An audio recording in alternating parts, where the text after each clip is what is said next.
Assalamualaikum warahmatullahi wabarakatuh. Perkenalkan, nama saya Irda Trifaujiah dengan NPM 22.133.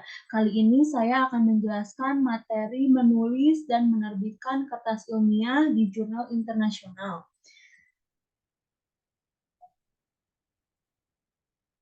Ini cover buku dari kertas ilmiah di jurnal internasional, dan ini penulis-penulisnya dan penerbit. Yang pertama, kata pengantar. Perjalanan terberujung merupakan istilah yang sesuai untuk menggambarkan bagaimana sebuah kertas ilmiah melakukan perjalanan dari satu jurnal ke jurnal yang lainnya. Hingga sepanjang perjalanan tersebut diperlukan suatu semangat dan keyakinan untuk jangan pernah lelah berusaha karena suatu saat setiap satunya kertas ilmiah tersebut akan menemukan rumahnya. Menulis kertas ilmiah untuk diterbitkan di jurnal internasional merupakan salah satu proses yang hingga saat ini masih dirasakan mengintimidasi bagi banyak penulis. Salah satu bagian yang memberatkan yaitu perasaan ragu-ragu untuk memulai proses membuat draft pertama. Buku ini menyajikan panduan tentang bagaimana memulai proses penulisan dan membuat draft untuk setiap bagian dari manuskrip penelitian untuk menjadi naskah kertas ilmiah yang siap untuk diterbitkan di jurnal internasional. Lalu terdapat daftar isi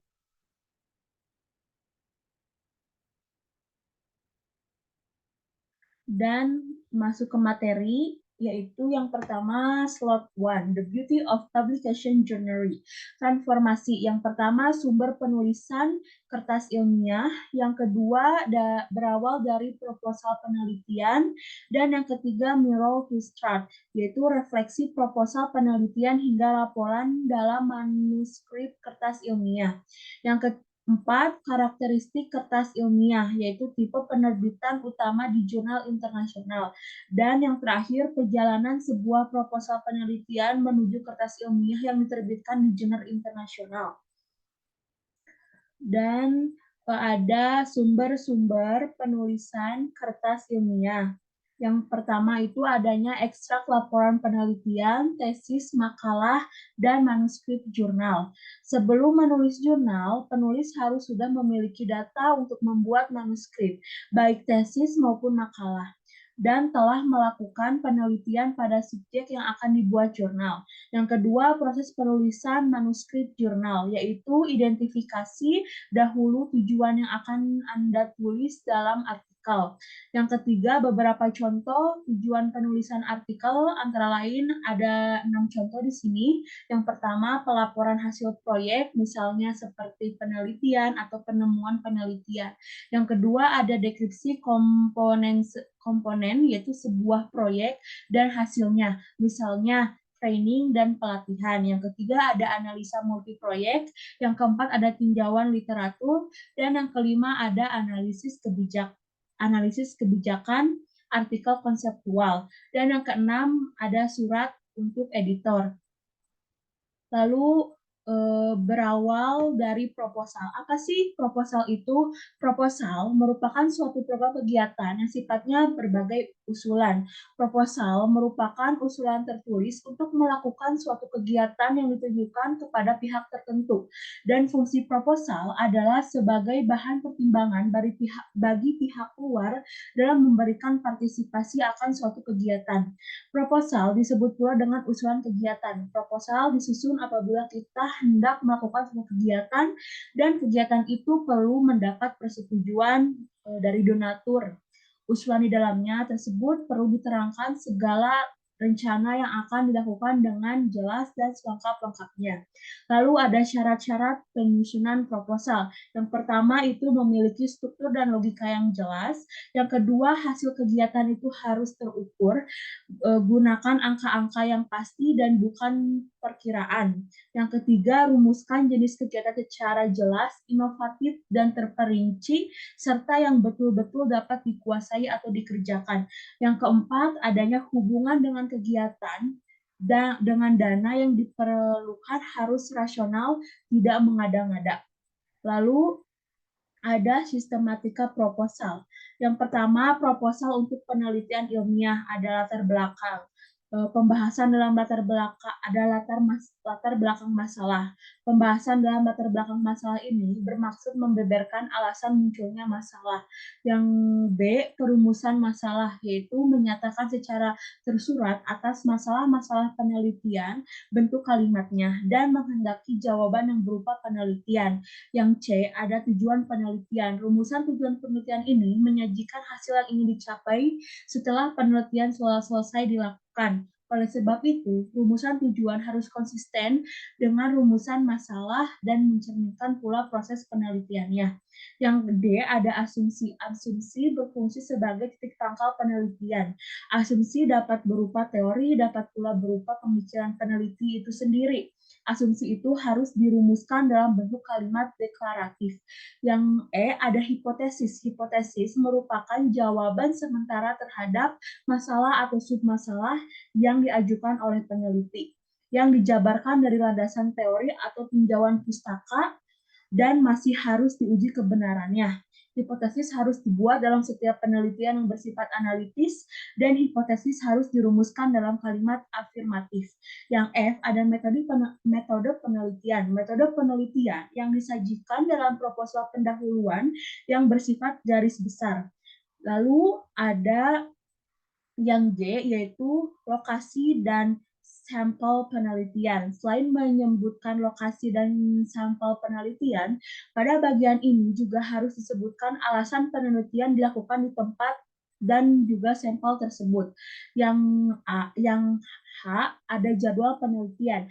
Jadwal penelitian yang dikemukakan adalah nama kegiatan atau tahap penelitian berserta waktu penggarapannya dalam 1 minggu atau bulan. Yang terakhir ada I, yaitu pustaka acuan. Pustaka acuan meliputi media cetak yang digunakan atau menjadi bahan acuan dalam kegiatan penelitian, baik berupa buku, laporan penelitian, jurnal, koran atau majalah, ataupun website atau media sosial. Yang kedua ada proposal untuk penelitian. Yang pertama ada latar belakang. Bagian ini dikemukakan kejadian, keadaan, atau hal yang melatar belakangi pentingnya dilaksanakan suatu kegiatan.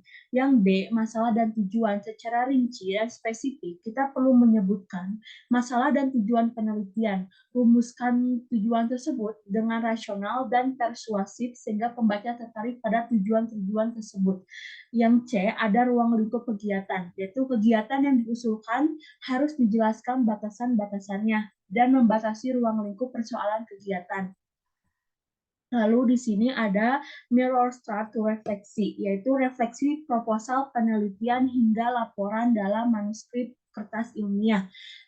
Apa sih pengantar mirror to start? Yaitu tidak ada satupun keterampilan dalam menulis yang dapat menyamarkan penelitian yang dirancang atau dikelola dengan buruk. Pengelola manuskrip yang buruk tersebut merupakan salah satu penyebab atau manuskrip ditolak untuk dapat diterbitkan di jurnal internasional. Oleh karena itu, sebelum mengubah laporan keadaan dalam bentuk manuskrip, seorang peneliti harus kritis dan meninjau kualitas penelitian dan menanyakan apakah penelitian tersebut cukup penting dan bebas cacat untuk dapat diterbitkan. Yang lalu seorang penulis harus membiasakan diri dengan kriteria dan standar yang diterapkan oleh editor dan pengulas atau bisa disebut juga sebagai reviewer yang digunakan dalam manuskrip. Secara umumnya, editor dan pengulas menemukan beberapa kesalahan dalam penyusunan dan pelaporan manuskrip. Beberapa di antaranya, yang pertama itu adanya penerbitan manuskrip yang sedikit demi sedikit. Dua, ada pelaporan hasil negatif tanpa memperhatikan daya analisis. Lalu ada karakteristik kertas ilmiah, yaitu tipe penerbitan utama di jurnal internasional. Artikel jurnal biasanya merupakan laporan dari studi empiris, review artikel, artikel teoritis, artikel metodologis, dan studi kasus. Karakteristik kertas ilmiah tersebut merupakan tipe penerbitan utama. Yang pertama ada laporan dari studi empiris yang merupakan laporan penelitian asli.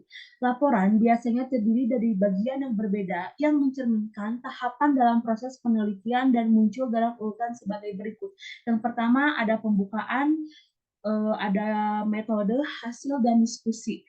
Lalu yang kedua ada artikel ulasan. Artikel ulasan termasuk juga meta-analisis, yaitu evaluasi kritis terhadap materi yang telah diterbitkan. Evaluasi tersebut dilakukan dengan mengatur, mengintegrasikan, dan mengevaluasi materi yang telah diterbitkan sebelumnya. Lalu ada artikel teoritis. Artikel teoritis adalah artikel yang mengacu pada literatur penelitian terkini untuk meningkatkan teori dalam bidang yang dipilih. Artikel ulasan dan teori seringkali terdapat kesamaannya dalam struktur, namun artikel teoritis hanya menyajikan informasi empiris ketika hal tersebut mempengaruhi isu-isu teoritis yang dipaparkan. Dan penulis melacak perkembangan teori tersebut untuk memperluas dan memperbaiki konstruksi teoritisnya yang kemudian menyajikan sebuah teori baru. Lalu ada artikel metodologis. Artikel metodologis merupakan artikel dengan pendekatan metodologis baru, modifikasi dari metode yang ada, dan diskusi dari pendekatan analitik, serta data yang disajikan kepada pembaca adalah data di mana peneliti turun langsung ke lapangan. Dalam artikel metodologis, bahan yang sangat teknis, misalnya seperti derivatif, detail, dan dari simulasi, dan harus disajikan dalam lampiran untuk memudahkan pembaca dan pemahaman dalam artikel tersebut. Lalu ada studi kasus. Studi kasus adalah artikel di mana penulis menjelaskan materi kasus yang diperoleh pada saat bekerja dengan individu atau organisasi untuk menggambarkan masalah, untuk menunjukkan cara pemecahan masalah, atau untuk menjelaskan penelitian yang diperlukan atau hal-hal teoritis lainnya. Lalu terdapat lainnya jenis yang jarang diterbitkan, yaitu merujuk pada jurnal apa atau American Physiological Association, yaitu artikel ini, meskipun artikel ini berbeda, manuskrip harus tetap logis dan koheren serta diatur dengan panduan yang dijelaskan sebelumnya, dan penulis harus mengacu kepada jenis artikel yang sesuai dengan jurnal target, yaitu jurnal yang mereka mengirimkan manuskripnya. Lalu terdapat perjalanan sebuah proposal penelitian menuju kertas ilmiah yang diterbitkan. Yang pertama itu adanya potensi proposal penelitian dalam berbagai bentuk penerbitan, yaitu proposal penelitian ini kemudian dijalankan sebagai penelitian hingga ke akhirnya, dan mempunyai potensi untuk diterbitkan dalam berbagai bentuk penerbitan, antara lain seperti disertasi, jurnal lokal, jurnal nasional terakreditasi, lalu jurnal internasional berindeks. Dan yang kedua, prosedur umum perjalanan penerbitan proposal penelitian di jurnal internasional, yaitu yang pertama itu kertas ilmiah, yang kedua jurnal internasional, dan yang ketiga proses ulasan dan perbaikan. Lalu yang ketiga tentang penerbitan di jurnal internasional atau bereputasi waktu. Tantangan terberatnya utama adalah waktu menunggu proses penerbitan, mulai dari pengiriman ilmiah hingga keputusan yang diberikan editor target. Setelah itu kertas ilmiah dikirim ke jurnal target dan menunggu keputusan editor atau setidaknya suatu kertas ilmiah. Lalu catatan penting perjalanan penerbitan di jurnal internasional. Yang pertama itu penulis akan melakukan eksplorasi kepada peneliti dan ilmuwan internasional untuk mendapatkan feedback manuskrip yang telah dikirimkan. Yang kedua, penulis akan selalu diajak untuk meninjau dan berpartisipasi dalam acara akademik dan profesional. Yang ketiga, meningkatkan kemampuan menulis dan berbagai pengetahuan di penelitian dan ilmuwan internasional. Yang ketiga, akses info serta potensi kolaborasi, hibah, dan jaringan internasional. Yang terakhir, keyakinan yang diperlukan setiap kertas ilmiah pada akhirnya akan menemui jurnal targetnya masing-masing. Lalu ada slot 2, the reading skill 1 and 2, yaitu yang pertama itu proses penulisan kertas ilmiah untuk penerbitan jurnal internasional. yaitu ada dua macam. Yang pertama itu adanya kerangka penulisan kertas ilmiah dan mengembangkan kerangka penulisan menjadi kerangka paragraf. Dan yang kedua mengembangkan kerangka paragraf menjadi kerangka menjadi paragraf ilmiah. Lalu di sini the writing skill yang pertama yaitu proses penulisan kertas ilmiah untuk penerbitan di jurnal internasional. Yaitu yang pertama itu proses penulisan kertas ilmiah semudah menulis karangan. Langkah awal dalam menulis sebuah karangan adalah menentukan topik. Topik tersebut kemudian dikembangkan menjadi subtopik. Sebagai penulis, Anda harus memulai kegiatan tersebut dengan mendaftar subtopik yang berhubungan dengan topik yang akan Anda tulis. Dan penulisan subtopik ada kalanya muncul ide-ide yang bukan subtopik, melainkan kalimat. Hal ini jangan terlewatkan.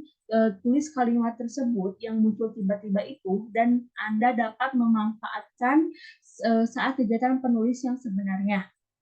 Lalu yang kedua ada kerangka penulisan kertas ilmiah semudah membuat kerangka karangan, yaitu apabila seorang hendak mengkomunikasikan suatu pemikiran dalam sebuah forum pertemuan ilmiah, misalnya seminar. Materi yang akan disampaikan harus disiapkan terlebih dahulu. Persiapan materi tersebut dapat diuntungkan dan dalam sebuah karya tulis yang disebut kertas ilmiah. Lalu ada mengembangkan kerangka penulisan menjadi kerangka paragraf. Yang pertama itu adanya mengutip, meringkas, dan membuat frasa. Lalu yang kedua ada memanfaatkan kartu ringkasan untuk membuat karangan-karangan. Lalu di sini menggunakan sumber-sumber kepustakaan. Yang pertama itu mengutip, meringkas, dan membuat frasa. Yang kedua, memanfaatkan kartu ringkasan untuk membuat kerangka-rangka karangan. Yang ketiga, mengembangkan karangan dengan teknik deduktif dan induktif.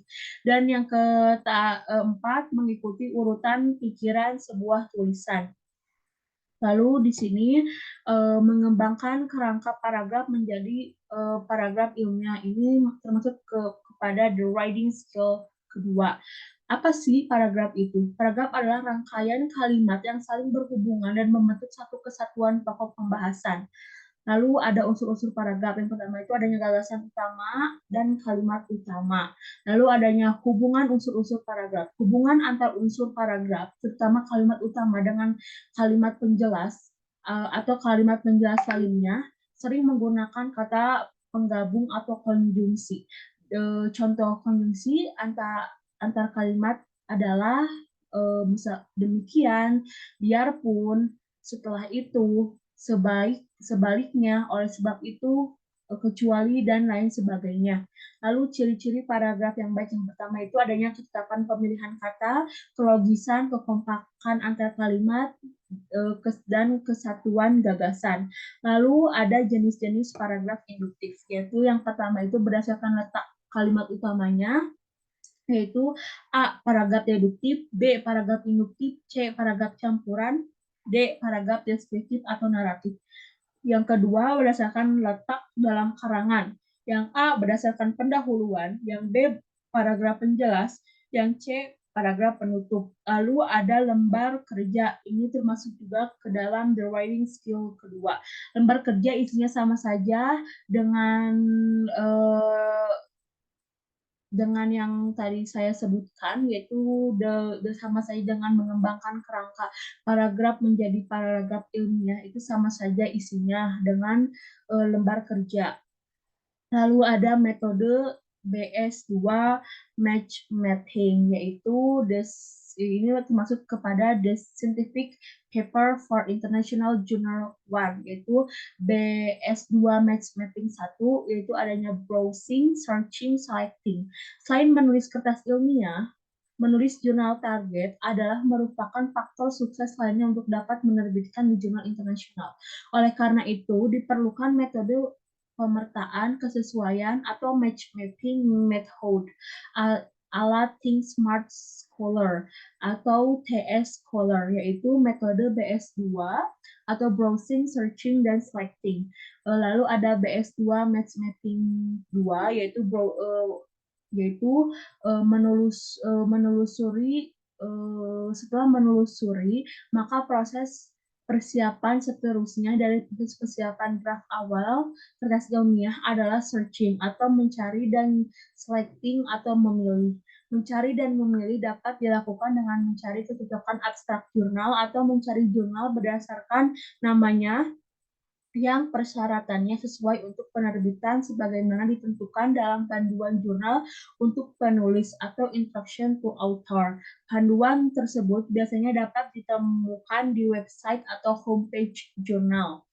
Lalu di sini ada catatan BS2 mengenai pengendalian klarifikasi, indeks, dan target jurnal internasional. Yang pertama itu tips mensasarkan target jurnal internasional, itu klarifikasi.